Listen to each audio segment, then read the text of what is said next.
ህመም መናገር ደስ የሚለው ህመም ለሚያክሰው የገንዘብ ችግር ያለበት ድህነት ለሚያክሰው ስለ ድህነት ብታወራ ይገባዋል። በኬክ ያደገን ሰው ስለ ድህነት ብታወራው ለሱ ብርቁ ነው። ምንም የሚገርመው ልክ የታላቋ የእንግሊዝ ነው የምን ሀገር መንግስት ልጇ የዚህ ሀገር በረሃብ የተጎዱ ሰዎች ለምን ኬክ አይበሉም እንዳለች ለሷ ርካሽ ምግብ የሚባለው ኬክ ነው። እዚህም ግን አዳማም አዲስ አበባ ምን የማውቀው አለ ትራፊ በ10 ብር ገዝተው የሚበሉ ሰዎች አሉ። በትራፊ አቅም ሰው ወደ ላይ ያለውንም ያላለውም ሰው የጋጠውን አጥንት በ10 ብር በ5 ብር ገዝተው የሚበሉ ሰዎች አሉ።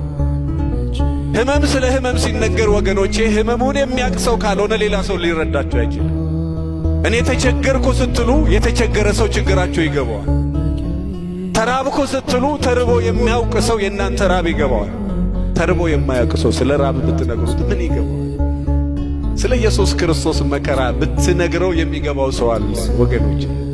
ብትነግሩት የሚገባዋል። ብትነግሩት ደግሞ ላይረዳም ይችላል። ህመም የማያውቅ ሰው አለ ወይ? አለ። ኢየሱስ ክርስቶስ በዚህ ልክ ነው ዓለምን እንደዚህ የወደደው። አዳም የነበረው የአዳምን በደል የአዳምን ካሳ ለመክፈል በዛ ደረጃ ዋጋ የከፈለው ለቀደመው ሰው ለአዳም ነው። አዳም ያዝ ነበር፣ ከአዛዥነት ወደ ታዛዥነት ነው የወረደው።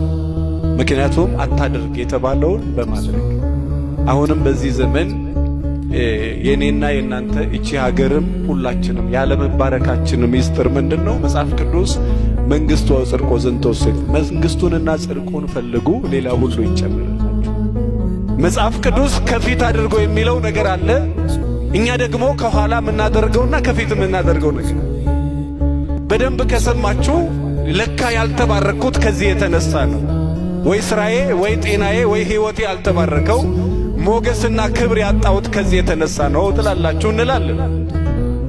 የዓለም ረሃቧ ክርስቶስ ብቻ የጎደላት እርሱ ስለሆነ እርሱ ካልሞላው ደግሞ ሌላ የሚሞላው አካል ስለሌለ በዚህ ደረጃ ነው የአዳምን በደል የአዳምን የዕዳ በደል ለመደምሰስ